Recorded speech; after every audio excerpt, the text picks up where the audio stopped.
Confined to a wheelchair for over 30 years, Lois Auta says she has never voted. I was left behind from participating as a citizen of Nigeria efficiently. Auta says until now, the government has not made sufficient provisions for people living with disabilities in Nigerian elections. Ramps were not provided at the polling units, sign language interpreters were not there to sign to voters with disabilities that have hearing impaired. Braille materials or the voting materials were not converted to Braille to enable the visually impaired voters vote independently without being helped or assisted. Many of them are of voting age but have been disenfranchised.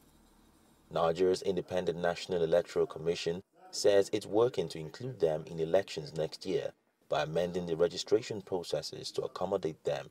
The commission will also ensure a conducive environment for them with the provision of braille ballots, ramps, handrails and sign language interpretation.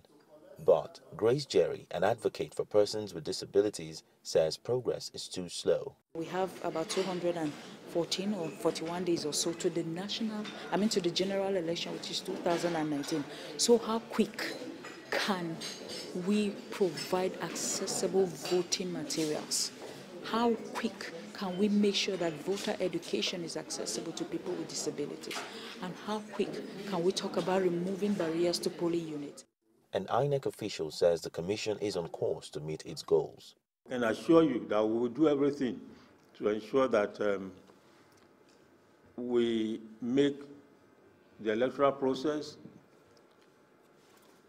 more conducive to all groups within the PWDs. As the process of improving access for persons living with disabilities continues, many of them are hopeful that this will lead to an era where they can finally exercise their full rights as Nigerian citizens. Ihaza, CGTN, Abuja, Nigeria.